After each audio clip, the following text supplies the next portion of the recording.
Nacín en decembro de 1959 en Vilapedre, unha aldea de Sarria na provincia de Lugo. Dos 4 aos 16 anos estudiei no fogar de Santa María. Ali coñecín a outras mulleres xordas.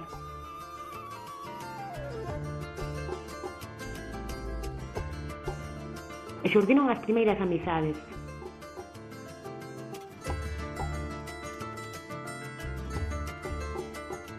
Tomando contacto coa lingua de signos,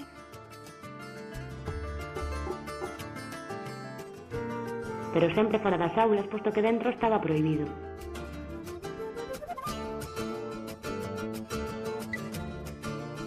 Cando me matei no colexio, marchei a Santiago a estudiar delineación. Alí, ben entrada a adolescencia, tomei contacto coa realidade na que nos movemos as persoas xordas. Unha minoría que posuímos unha lingua natural e unha cultura propia. Que debemos reivindicar os nosos dereitos pola eliminación das barreiras de comunicación e sensibilizar a sociedade. Unha vez asimilada esta realidade, non poderei abandonar nunca esta loita. E o compromiso coa comunidade xorda en xeral e coas mulleres xordas en particular. Estudei sen intérprete, naquel entón a figura non estaba recoñecida.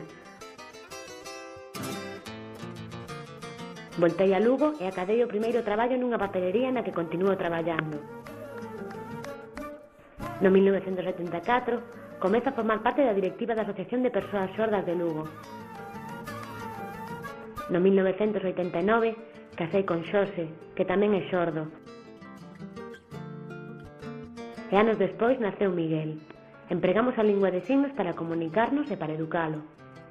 Sen deixar as actividades en prol do movimento asociativo, formeime como mestra de lingua de signos española. No 2001, comezo a miña andadura como presidenta da Asociación de Persoas Xordas de Lugo, cargo que continuo desempeñando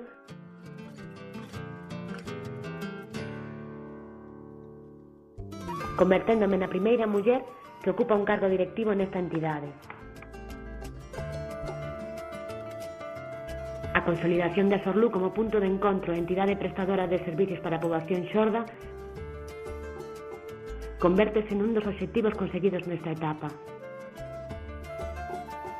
Un dos momentos máis importantes como muller xorda, nai, traballadora e presidenta foi o vivido o 10 de outubro de 2007 co recoñecemento oficial da lingua de signos española. Até o de agora, conciliei a vida laboral e persoal coa actividade do movimento asociativo, tendo en conta as dificultades e trabas que se nos presentan na vida cotiá ás mulleres xordas.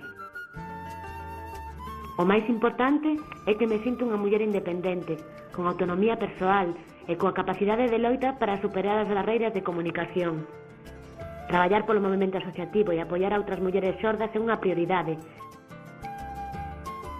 Demostrar que pode facerse é un feito.